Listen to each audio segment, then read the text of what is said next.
Good afternoon, I'm Azlani and you're watching Updates at Noon. Two document forgery syndicates masterminded by Myanmar nationals are targeting ethnic Rohingya and Arakan Muslims were crippled in an immigration department operation in the Jalan Lebuh Pudu area, Kuala Lumpur on Tuesday. 15 Myanmar men and a Bangladeshi man were arrested while a local man who rented his premises to the foreign nationals involved was issued a witness summons to assist in the investigation. Immigration Director General Dato' Hairul Zaimi Daud said the syndicates were believed to have been in operation for about 2 years. Their activities were detected by authorities following the landing of scores of Rohingyas at Kuala Muda Beach, Kedah in March 2019. The investigation found that around 30 to 50 customers dealt with these syndicates each day. Customers will be charged between RM30 and RM150 depending on the type of document. Dokumen palsu yang ditempah pelanggan akan disiapkan pada hari yang sama dan juga akan diserahkan pada hari yang sama bagi mereka yang tinggal di Lembah Kelang. Bagi mereka yang tinggal di luar Lembah Kelang, dokumen-dokumen ini akan dihantar melalui perkhidmatan kurier setelah bayaran diselesaikan. The syndicate targets illegal Rohingya ethnic by issuing fake documents, including the United Nations High Commissioner for Refugees UNHCR card, Rohingya Organisation card in Malaysia. In Tuesday's operation, various documents were seized, including 35 UNHCR cards, 13 Immigration I-card, and 5 Malaysian Construction Industry Development Board CIDB cards, as well as 3 computers, 3 laptops, 6 printers, 4 laminators, and 5 pen drives. 24 new Tamhidi or Foundation students of University Science Islam Malaysia USIM for the 2020-21 session, all of whom are from Sarawak and Kedah, are being placed under a 2-week quarantine at the university's residential colleges in Nilai following the latest development of COVID-19 in the two states. USIM Student Housing Centre Director Muhammad Salehuddin Syukur said of the total, 5 were from Kuching, Sarawak and the rest were from Kubang Pasu, Kedah. Kita akan letak di blok yang sama tapi di unit yang sedikit berjauhan. So jumlah pelajar pun dikurangkan. Satu rumah kita letakkan 3 pelajar dan ada yang 4 pelajar. Maksudnya kami tujuannya adalah untuk mengurangkan risiko. Keadaannya kita buat self quarantine, di mana pelajar kita akan tetapkan di situ selama lebih kurang 14 hari dan makanan kita hantarlah kepada pelajar. He said this at the Tamhidi students registration session in USIM Nilai. Yesterday's registration session was also conducted via drive-through. The Ta'aruf or orientation session from 3rd to 7th August will be conducted online for all students, including those who are not quarantined. Meanwhile, Muhammad Salehuddin said a total of 1,487 students were offered to do foundation courses at USIM for this 2020-2021 session. There is no problem to allow Malaysians pilgrims to perform the minor Hajj or Umrah if the COVID-19 pandemic shows a declining trend. Minister in the Prime Minister's Department for Religious Affairs, Dato' Dr. Zulkifli Muhammad Al-Bakri said the decision, however, is not final and subject to change based on the current COVID-19 situation in the country. Itu jangkaan itu boleh jadi berubah, boleh jadi tak. Seperti mana baru-baru ini haji pun pada asasnya memang kita juga bersedia untuk menghantar. Tetapi bila kena melihat suasana dan situasi, dia boleh berubah. Jadi kami menyambut baik apa-apa keputusan, tetapi kemaslahatan dan juga dari segi kesihatan memang mana-mana negara pun akan mengutamakannya. Meanwhile, Dr. Zulkifli also did not rule out the possibility of an increase in cost in performing the Umrah, taking into account improvements in terms of security and health due to COVID-19. He said this after visiting Mahat Tahfiz Al-Quran Masjid Lama, Kampung Lambuk Kanan, Bota, Perak, which was raised recently. The federal road between Simpang Pulai and Cameron Highlands is safe for motorists. State Infrastructure, Energy, Water and Public Transport Committee Chairman Datuk Muhammad Zulkifli Harun said this in response to a photograph of soil erosion along the stretch which has gone viral. He said the viral photograph was of an old incident that had resurfaced and was making its round on social media. Di mana gambar yang ditular cerun yang runtuh. Tapi apa yang kita lihat, yang kita kaji, gambar-gambar yang ditular dalam media sosial baru-baru ini adalah gambar lama. Kerja-kerja penambahan cerun telah dijalankan oleh tie-back wall dan microfine slab di sebahagian kawasan cerun runtuhan ini. Besides that, he said the state government through the Perak Public Works Department JKR has carried out an inspection and found that there are no erosion at the said location. He also urged the public to be more responsible and careful prior to sharing any news that has not been verified as it might lead to unnecessary panic.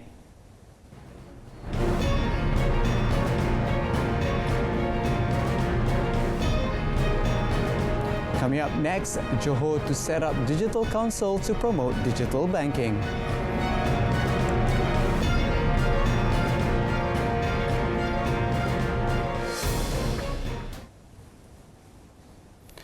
Empowering youth will be among the key elements in the 2021 budget formulation, which will be tabled on 6 November. Finance Minister Tengku Datuk Sri Zafrul Abdul Aziz said the element will be based on a few pillars, namely high-quality education, creating jobs and expanding careers. Besides that, he said the government will also focus on improving access to quality healthcare, food sectors and supporting entrepreneurial endeavours for the youth. Education is important, so government needs to strengthen the education system, both vocational as well as academic. So the other one is entrepreneurship. I mentioned briefly just now about the support that we gave to the youth in Prihatin and Penjana, especially for the SMEs and the micro SMEs, how they have suffered during this COVID period. But many with the youth that I've met have actually thanked the government to a certain extent for their help in giving the financing and also the wage subsidy. According to him, when youth are empowered, they can harness technological advancements and digitalization and come up with innovative solutions to address societal challenges as well as achieve the unsustainable development goals. Tengku Datuk Sri Zafrul was addressing a town hall session with the Selangor youth community in Petaling Jaya. The event was attended by 150 youth as well as of Raja Muda of Selangor, Tengku Amir Shah, Ibn Sultan Sharafuddin Idris Shah. The Johor State Government will set up the Johor Digital Council soon to help realise its aspiration to have a digital bank. Menteri Besar Datuk Hasni Mohamad said to make the digital bank a reality, the public should embrace the digital lifestyle in every aspect of their lives.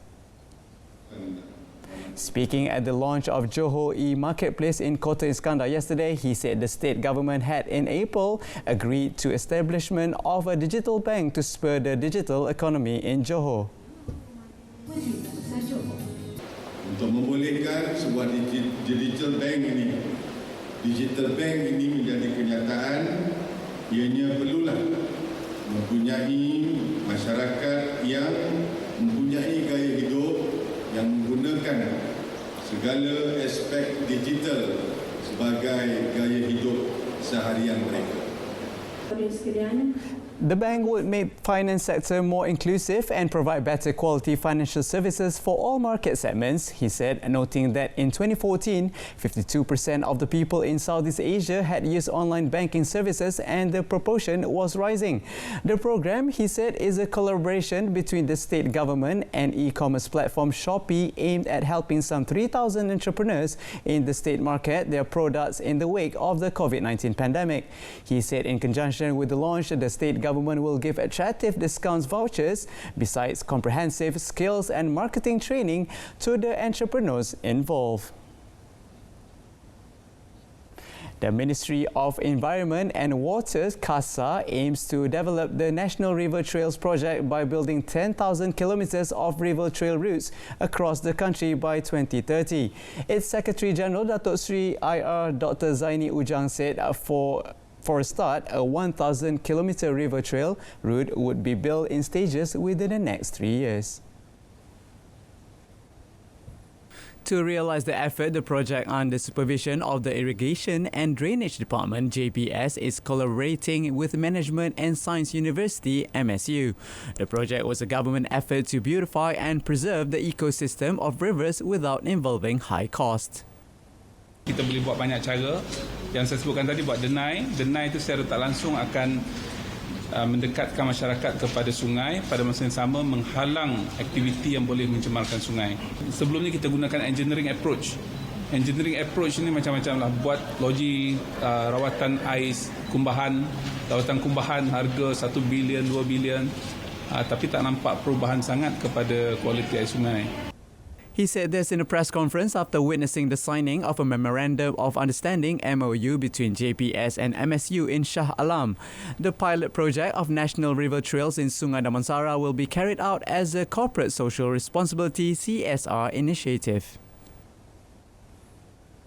Since the implementation of its first radio frequency identification RFID closed toll system in Kedah and Pulau Pinang 2 weeks ago, Plus Malaysia Berhad Plus has been seeing an upward trend in the road users in both states migrating to the contactless and cashless payment system. Plus Managing Director Dato' Azman Ismail in a statement said the closed toll public pilot sanctioned by the Malaysia Highway Authority MHA has seen significant success as the penetration increased from 2.3% 2 weeks ago to 10% as of yesterday. This was in line with the government's vision towards multi-lane free flow MLFF for congestion-free travel. The support by our highway regulator enabling Plus to proceed with the first 9 designated closed toll plazas.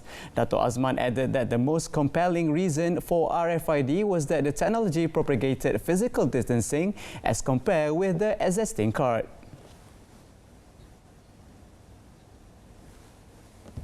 Perodua managed to sold 23,203 vehicles in July 2020 and boosting its year-to-date YTD sales total to 97,373 units. This was an increase of 9.2% compared to June sales, thus becoming its biggest sales month so far this year. Perodua President and Chief Executive Officer Datuk Zainal Abidin Ahmad in a statement said the positive achievement was spearheaded by its 3 top-selling models, namely Myvi, Asia and Beza. Myvi, Asia and Beza sold 29,313 units, 28,107 units and 25,416 units respectively. Since its operation restarted after a 2-month movement control order MCO closure, the volume has rebounded swiftly, aided by government sales tax exemption which will run until year-end.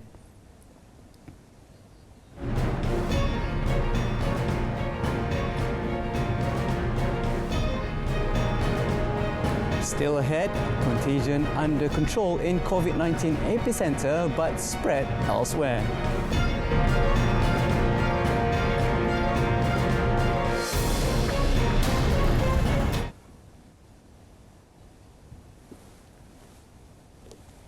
All Malaysians in Lebanon are reported safe based on the initial report of the Malaysian Embassy in Beirut. This was ascertained by Foreign Minister Datuk Seri Syamuddin Tun Hussein. In a statement, Datuk Seri Syamuddin also extends Malaysia's deepest condolences to the government and the people of Lebanon over the tragedy. Malaysians residing in Lebanon have been advised to give utmost priority to their personal safety and follow instructions issued by the relevant authorities of Lebanon. Malaysia also stands ready to support Lebanon in any way possible in the aftermath of the massive explosion that rocked Beirut, Lebanon on Tuesday. 2 massive explosions at a warehouse in the port of Beirut triggered widespread destruction across the city, leaving at least 135 people dead and injuring more than 5,000 so far.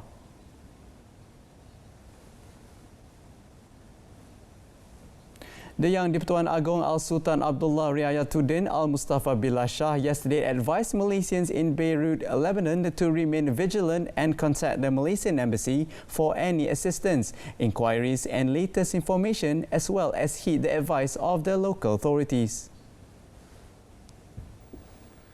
As the Supreme Commander of the Malaysian Armed Forces, Al-Sultan Abdullah also advised the Malaysian Battalion 8507, Malbat 8507 personnel stationed in Lebanon to take extra precautions while performing duties and operations in the country.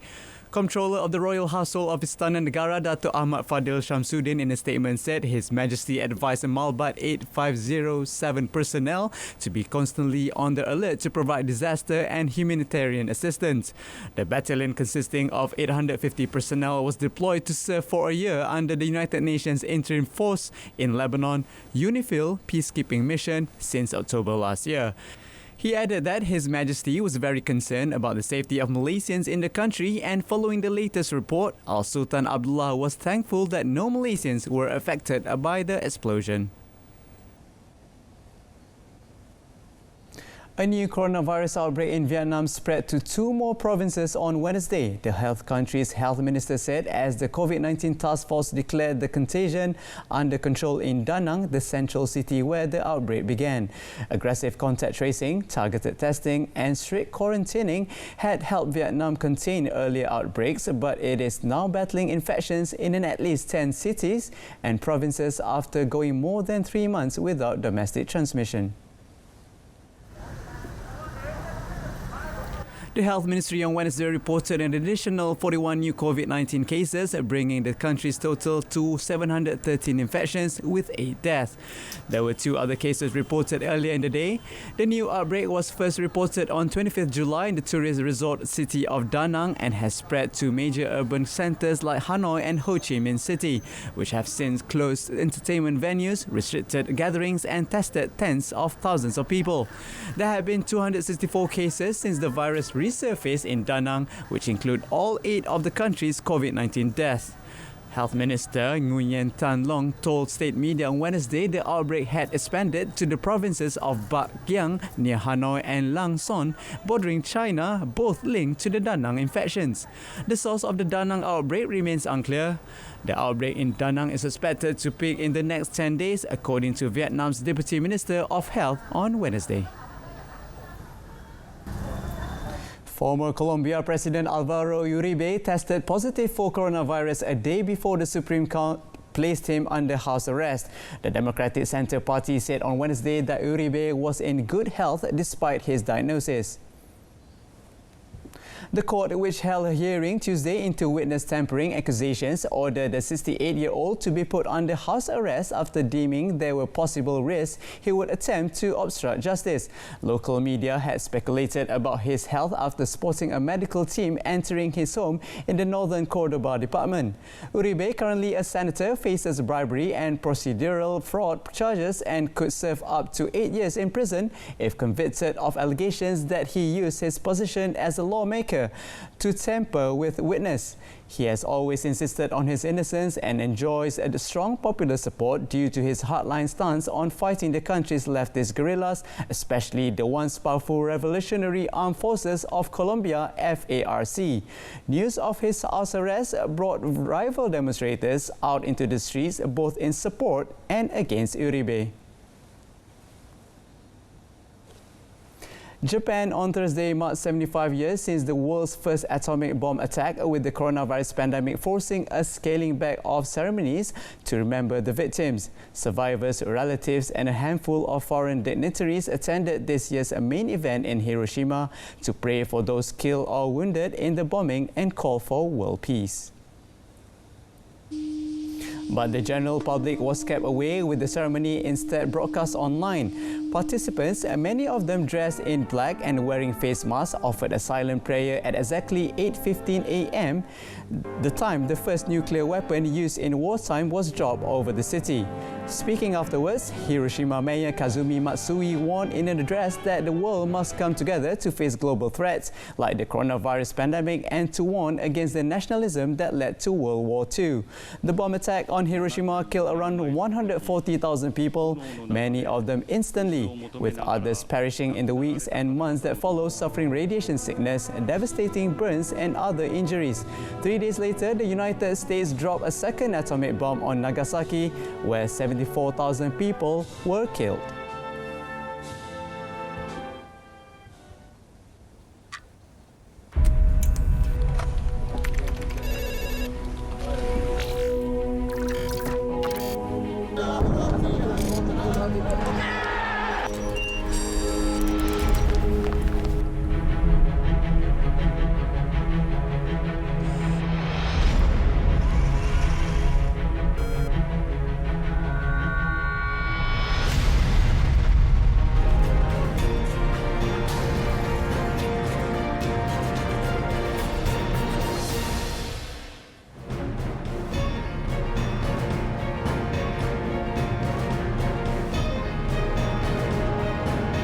Coming up in sports, Malaysia can't afford to take England, Netherlands lightly.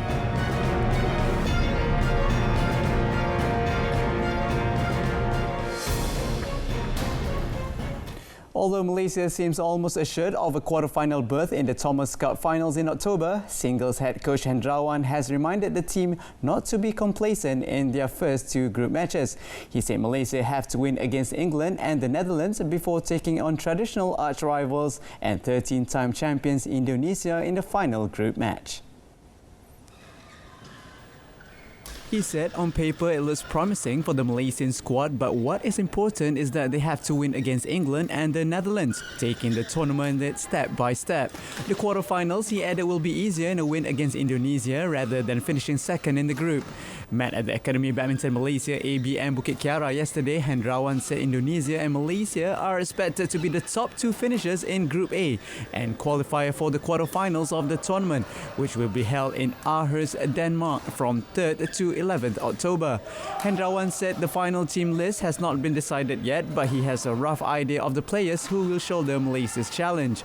Hendrawan believes that the country's top men's single player, Lee Zijia, will be able to shoulder the heavy responsibility of playing in the first singles. With a lot of experience playing in team events, Zijia played in the Thomas Cup 2 years ago, Sudirman Cup, Asian Games and SEA Games. Rafael Nadal on Wednesday said he still intends to play at the French Open next month and remains hopeful it will go ahead, despite withdrawing from the US Open due to coronavirus concerns. Nadal also insisted the US Open will not carry an asterisk without its defending men's champion, even if he admitted it will take place under special circumstances, with several top players expected to sit out. The 34-year-old Spaniard's withdrawal was confirmed shortly after the Madrid Open was cancelled on Tuesday, with the rise in coronavirus cases in Europe raising doubt around other events, including the French Open, which is due to start in Paris on 27 September. Nadal, who would be going for a record-extending 13th title at Roland Garros, was asked if he thinks the tournament will go ahead. The tournament is still big, it's a Grand Slam. I am not the kind of person that are saying I am not arrogant enough to say the tournament is not enough big because I am not playing. I think will be important players there, will be another important players without traveling there. So, of course, will be a tournament under special circumstances. Nadal also explained his decision to pull out of the US Open, stressing on today's dangers on long travels without knowing exactly what can and not happen. Women's world number one Ashley Barty has also chosen not to compete in New York, where a depleted entry list in both the men's and women's draw looks inevitable. Serena Williams, Novak Djokovic and Andy Murray are all still due to play. Despite the COVID-19 pandemic, the Sports Writers Association of Malaysia, SAM, are fully committed to hosting the SAM 100 Plus Awards next week. The scaled-down award ceremony will be held at the Academy Badminton Malaysia ABM Auditorium in Bukit Kiara on 12th of August. SAM President Jasni Shafi'i admitted that many had called for the event to be postponed, but the team decided to preserve as they did not want to ignore the 219 entries submitted by local reporters vying for various awards on offer, including the prestigious Siebel Award for the Best Sports Writer of the Year. Kalau sebelum ini kita langsungkan majlis kita dalam satu majlis dinner makan malam di sebuah hotel terkemuka, tetapi kali ini selepas mendapat nasihat daripada Kementerian Belia dan Sukan serta Kementerian Kesihatan Malaysia, kita memilih auditorium yang cantik dan terkawal sedikit ini, tapi jemputannya kita akan hadkan. Speaking to reporters yesterday, he said although this year's award ceremony needed to be scaled down, SAM did not reduce the prize money, which is more than 50,000 ringgit, including 10,000 ringgit for the Athlete of the Year award. 5 athletes, including last year's SEA Games' women's singles champion in badminton, as Kisona, have been nominated for the top prize.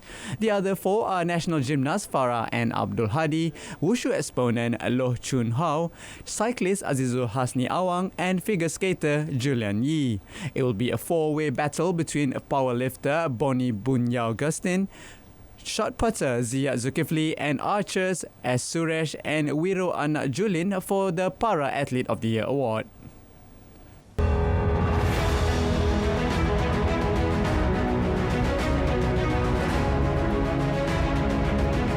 Kepercayaan kepada Tuhan, kesetiaan kepada raja dan negara, keluhuran perlembagaan, kedaulatan undang-undang, kesopanan dan kesusilaan.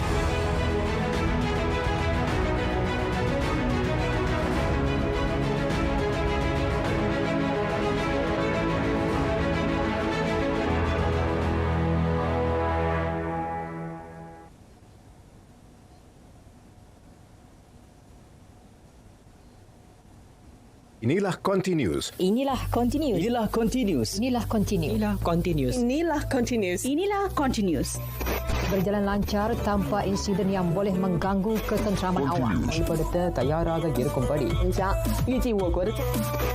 Continuous. Bergerak seiring masa. Continuous. Melangkaui generasi, berganti teknologi. Continuous. Dari konti radio, kini ke paparan visual. Continuous. தொலைக்காட்சியிலும் சமூக ஊடகங்களிலும். Continuous. Bringing you the latest local news and foreign stories. Continuous. 预计我目前的透过各种语言和方言。Continuous. 24 mani neramum idinilamal. Continuous. Penyalur maklumat utama Malaysia. Inilah Continuous, berita radio anda. Inilah Continuous, berita radio anda. Continuous.